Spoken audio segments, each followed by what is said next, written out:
Información precisa, completa, veraz, objetiva e independiente. Directo a tu pantalla.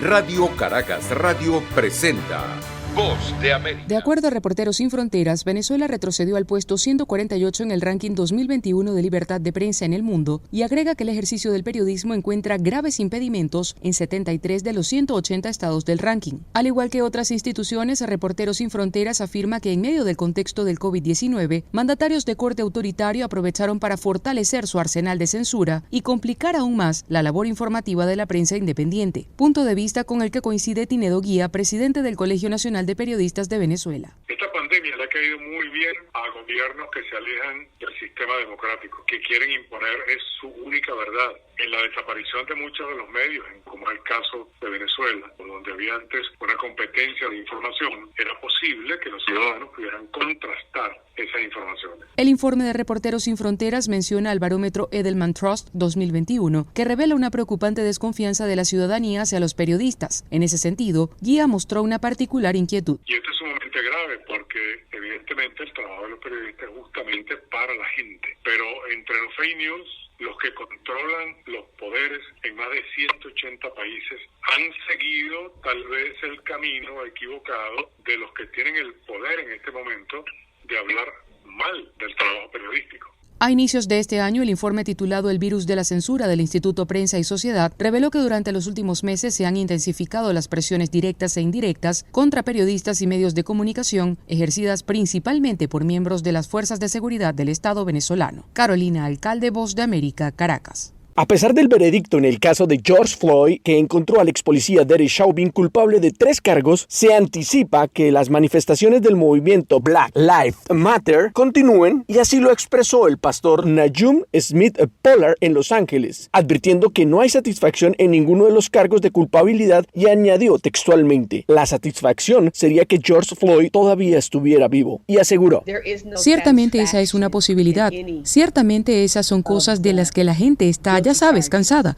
Y si eso sucede, incluso hasta cierto punto se puede esperar porque la gente está enojada. Y en ese marco, el presidente Joe Biden, en un discurso desde la Casa Blanca, pronunciado poco después de conocido el veredicto, advirtió que no era suficiente por sí solo y que este es el momento de tomar acciones. No es suficiente, no podemos detenernos aquí. Podemos y debemos hacer más para reducir la probabilidad de que tragedias como esta sucedan o vuelvan a ocurrir. Mientras la sargento retirada de la policía Betsy Smith y actual portavoz de la Asociación Nacional de Policías también reaccionó al tema, y a tiempo de anticipar que las protestas y conversaciones sobre este caso y otros casos continuará, se refirió a la diferencia que existe cuando un policía es asesinado y la forma en la que trabaja el sistema judicial.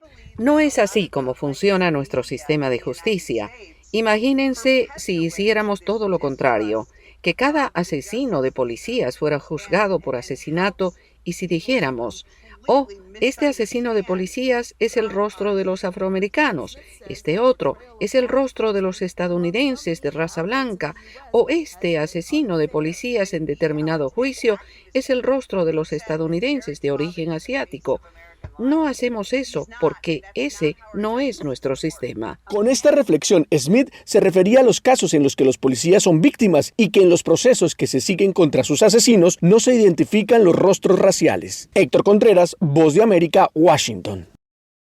¿Dónde están? Es en El Salvador una pregunta que para muchas personas que buscan a un familiar desaparecido no tiene respuesta, y cada semana las oficinas de la policía y de la fiscalía reciben una denuncia por casos de desaparición de personas adultas, adolescentes e incluso niños, aunque en menor escala. El tema provoca profunda preocupación en la ciudadanía y fue abordado en una reunión con el fiscal general, según informó el ministro de Seguridad, Gustavo Villatoro. Mejorar las coordinaciones en temas de desaparecidos.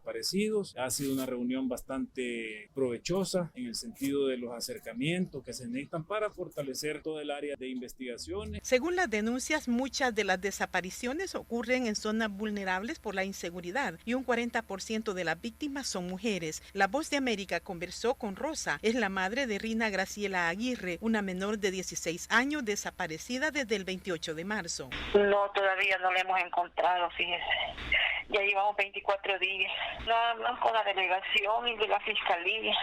Estaba estudiando a distancia y estaba trabajando, iba para el trabajo y ahí fue donde desapareció. Un estudio que realizó la Fundación de Estudios para la Aplicación del Derecho FESPAD revela que integrantes de las pandillas son, en parte, protagonistas del incremento de las desapariciones, como explica la investigadora de esta organización, Janet Aguilar. Y ciertamente el estudio constata que hay un protagonismo importante de grupos de pandillas en esta práctica. En 2020, la Fiscalía recibió más de 1.225 denuncias de personas desaparecidas y hasta marzo de este año, la oficina que ve este tema había registrado 236 casos de desaparecidos. Neri Mabel Reyes, Voz de América, El Salvador. Fortalecer los lazos de solidaridad entre naciones y atraer inversión de países europeos hacia Guatemala son los objetivos que el presidente de Guatemala, Alejandro Yamatei, ha destacado en su participación en la 27ª Cumbre Iberoamericana, donde hoy firmará un tratado internacional para trabajar en conjunto para combatir la pandemia y los otros problemas que se enfrentan a nivel mundial. Se firmarán convenios y tratados con todos los presidentes iberoamericanos para que podamos tener respuestas, como les digo, conjuntas, pero sobre todo la solidaridad de los iberoamericanos, que representamos el 20% de la población mundial y en donde tenemos una gran presencia del COVID-19 y en donde no ha sido igualitaria la distribución de las vacunas ni el acceso a los medicamentos. Yamatei se reunió con empresarios españoles que tienen interés de invertir en Guatemala con la intención de lograr más oportunidades laborales para los guatemaltecos y seguir con la reactivación económica tras el impacto que ha tenido la pandemia, y resaltó la importancia de trabajar de la mano con la iniciativa privada. Y la necesidad de la alianza entre la iniciativa privada, la sociedad y los gobiernos para enfrentar los graves problemas que estamos teniendo como humanidad. Resalta la necesidad de la solidaridad. Se espera que la cumbre también sea aprovechada por el mandatario para llamar la atención en el tema migratorio, que ha registrado un alarmante incremento con el impacto de la pandemia y los huracanes en 2020. Eugenia Sagastume, Voz de América, Guatemala. Las iglesias católicas de Nicaragua abrieron sus puertas para acoger a los ciudadanos que protestaban contra el gobierno del presidente Daniel Ortega en 2018, cuando eran víctimas de agresión, persecución, violencia y represión en plena crisis social. La solidaridad de los religiosos reafirmó la enemistad y el descontento del gobierno sandinista con la iglesia, llevando al presidente Ortega a acusar a los obispos de golpistas y terroristas y provocando que durante los siguientes 3 años la iglesia fuera blanco de asedio, persecución, profanaciones y vigilancia policial. Sin embargo, los religiosos han sido indoblegables ante la presión y los templos se mantienen actualmente como los únicos espacios donde la población aún puede mantener viva la memoria de las víctimas, y en una misa que recordó a las víctimas, el padre Edwin Román, párroco de la iglesia San Miguel Arcángel de Masaya, aseguró: y la pobreza no ve colores políticos ni religiosos, esa es a consecuencia del sistema que está en Nicaragua, una dictadura. Mientras tanto, en la Catedral de San Pedro en Matagalpa, algunos fieles aprovecharon para realizar un piquete express en demanda de libertad para los presos políticos. Monseñor Rolando Álvarez llamó a los diputados de la Asamblea Nacional a que realicen una consulta plural y democrática de la reforma a la ley electoral. Tendrían que significar y representar para la nación una decisiva oportunidad. El más reciente informe sobre la libertad religiosa de la organización no gubernamental Ayuda a la Iglesia Necesitada ratificó que Nicaragua es un país donde las libertades religiosas y de culto están seriamente comprometidas debido a la represión gubernamental. Daliana Ocaña, Voz de América, Nicaragua. La Sociedad Interamericana de Prensa denuncia que algunos gobiernos de la región han aprovechado la crisis del COVID-19 para acentuar el abuso indiscriminado hacia los medios de comunicación, violando los derechos democráticos básicos de esas comunidades. Durante la primera jornada de la reunión semestral de la Sociedad Interamericana de Prensa, celebrada de forma virtual, se debatió el estado actual de la libertad de prensa en la región, y Carlos Jornet, presidente de la Comisión de Libertad de Prensa en Información, hizo un balance de las pérdidas que el sector periodístico ha sufrido y continúa padeciendo. Centenares de comunidades en todo el continente quedaron sin una voz que los represente, sin un oído que escuche sus inquietudes, sin un medio que refleje sus esperanzas de un mundo mejor. En especial sobre pequeñas ciudades y poblaciones, las arenas del desierto informativo se extienden, en muchos casos alentadas por los vientos de la intolerancia y el autoritarismo, que ve a la prensa independiente como la primera barrera a derribar. Jornet sostiene que mientras algunos gobiernos de la región dictaron medidas para contribuir a la sostenibilidad de los medios y garantizar la labor esencial que desempeñan para la democracia y la libertad, en otros países aprovecharon los estados de emergencia para coartar el derecho a informar y ser informados. La prensa escrita ha sido la gran damnificada por esta oleada de arbitrariedad por parte de quienes buscan restringir el debate ciudadano e imponer un discurso único, y como resultado centenares de diarios, semanarios y revistas de todo el continente redujeron su frecuencia y en el peor de los casos suspendieron su circulación, un impacto que para muchos será irreversible. Además, durante la reunión virtual se discutió la situación actual de Venezuela y la falta de independencia judicial. Y Miguel Enrique Otero, propietario y director del diario El Nacional de Venezuela, medio que recientemente recibió una millonaria multa impuesta por el Tribunal Supremo venezolano, expuso su situación y explicó el deterioro de la prensa independiente en el país. La verdad es que este caso, al igual que el caso del Universo, es un caso donde con una demanda de difamación pasan a una sentencia civil que expropia el medio para que se lo den a alguien del régimen. En este caso sustituyen las expropiaciones normales que ellos han hecho sistemáticamente en el caso de Venezuela, y la expropiación es entregarle a Diosdado Cabello en la empresa, la rotativa, las instalaciones, etc. La Sociedad Interamericana de Prensa consideran que es una sentencia abusiva y que pone en riesgo el debate público propio de las sociedades democráticas. Hoy continúa la segunda jornada de este encuentro semestral, donde se analizarán las opciones de la prensa para reinventarse en una época pospandemia, y también se analizará la situación de la libertad de prensa en Colombia. Judith Martín Rodríguez, Voz de América. La cumbre de líderes de la Casa Blanca sobre el clima se realizará esta semana y el gobierno de los Estados Unidos quiere asegurarse de que el tema sea parte de su agenda y en especial reafirma la lucha contra el cambio climático como una de las principales prioridades de política exterior, ya que espera impulsar una revolución de energía verde. Esta semana el secretario de Estado Antony Blinken advirtió que Estados Unidos está rezagado con China en el desarrollo de innovaciones en energías renovables. Es difícil imaginar a Estados Unidos ganando la competencia estratégica a largo plazo con China si no podemos liderar la revolución de la energía renovable. En este momento nos estamos quedando atrás. China es el mayor productor y exportador de paneles solares, turbinas eólicas, baterías, vehículos eléctricos. Blinken destacó que el gigante asiático posee casi un tercio de las patentes de energía renovable del mundo y añadió: si no nos ponemos al día, Estados Unidos perderá la oportunidad de moldear el futuro climático del mundo de una manera que refleje nuestros intereses y valores, y saldremos perdiendo en innumerables trabajos para el pueblo estadounidense. El presidente chino Xi Jinping ha sido invitado a pronunciar un discurso de apertura en la cumbre climática de esta semana, según fuentes diplomáticas. Hace pocos días, Estados Unidos y China emitieron una declaración conjunta prometiendo medidas urgentes de control climático después de que el enviado especial de Estados Unidos para el clima, John Kerry, participó en reuniones con funcionarios chinos. El presidente Joe Biden estará en la conferencia sobre el cambio climático que inicia el jueves y que tendrá como protagonistas a Estados Unidos y China, que son los mayores emisores de gases de efecto invernadero en el mundo, así como a los líderes de 17 países que son los responsables del 80% de las emisiones globales. Héctor Contreras, Voz de América, Washington. Hasta ahora, aquí en el condado de Brooks, según el conteo de hace algunas semanas, se registraron 14 cadáveres. Restos de hombres y mujeres inmigrantes quienes perdieron la vida mientras trataban de evadir a las autoridades en la zona de Falfurrias, donde se encuentra el rancho del veterinario Mike Vickers. Por cada cuerpo que encontramos allí, probablemente son 5 veces más los que no encontramos. Este es un terreno muy duro. Es un desierto aquí afuera. Hay mucha maleza. Hay mucha distancia entre las casas y los ranchos. Esa es una de las razones que hace que esta área sea una zona de contrabando tan lucrativa, porque hay muy pocas personas viviendo en estas propiedades, y es muy fácil esconderse y no ser visto por nadie.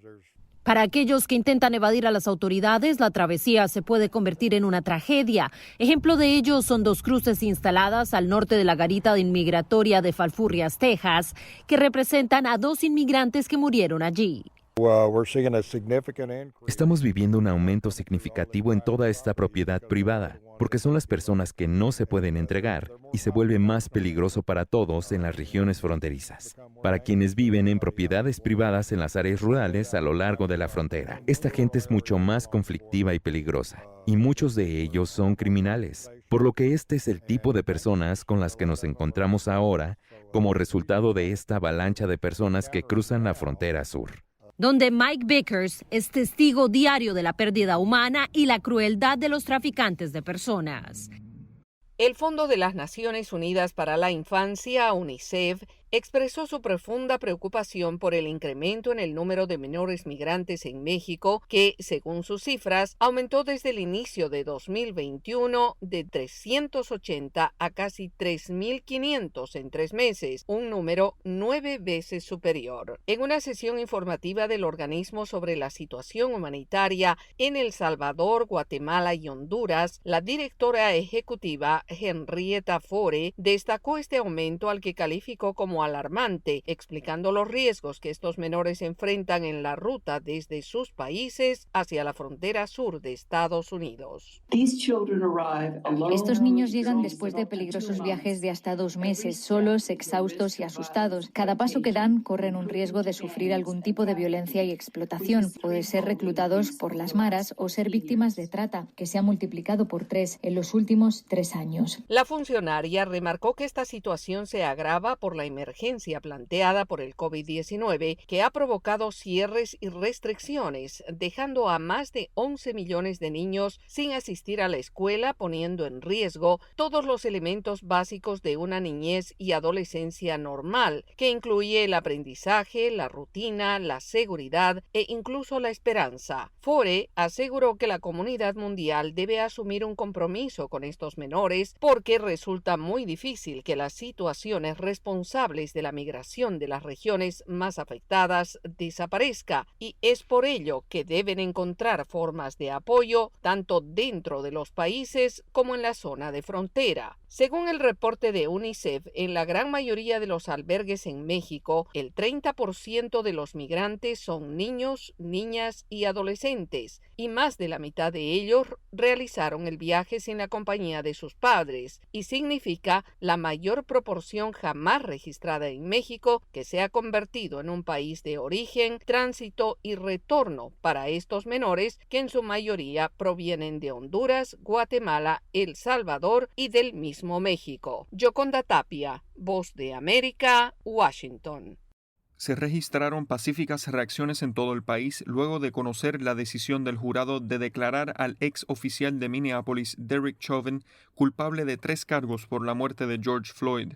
Las primeras reacciones se produjeron frente a la corte del condado de Hennepin en Minneapolis, bautizada como la Plaza George Floyd, cuando el público que esperaba pacíficamente para escuchar la decisión soltó un grito de celebración, pero más aún de alivio. El caso contra el ex policía Chauvin ha mantenido no solo al Estado en vilo, sino que mantuvo la atención de la nación entera por semanas. En un mensaje televisivo en conjunto con el presidente Joe Biden, la vicepresidenta Kamala Harris apuntó que aunque la decisión del jurado es un paso importante, aún queda mucho por hacer para continuar la batalla contra el racismo en Estados Unidos. Estados Unidos tiene una larga historia de racismo sistémico. Los estadounidenses negros y los hombres negros en particular han sido tratados a lo largo de nuestra historia como menos que humanos. Sus vidas deben ser valoradas en nuestro sistema educativo, en nuestro sistema de salud, en nuestro sistema de vivienda, en nuestro sistema económico, en nuestro sistema de justicia penal, en nuestra nación. Punto. Debido a los celulares de hoy en día, muchos estadounidenses ahora han visto la injusticia racial que los estadounidenses negros han conocido durante generaciones. Más temprano, y una vez concluida la lectura del veredicto, el fiscal general de Minnesota, Keith Ellison, dijo en conferencia de prensa que aún falta para declarar que se ha hecho justicia. Sin embargo, no llamaría justicia al veredicto de hoy, porque la justicia implica una verdadera restauración, pero es una rendición de cuentas que es el primer paso hacia la justicia.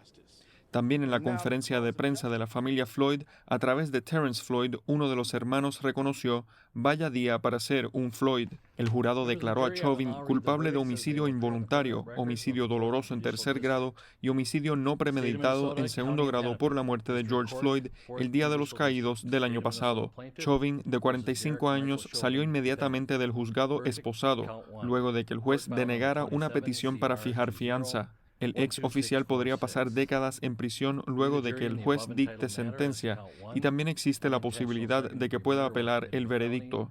Su defensa no se pronunció después del veredicto del martes.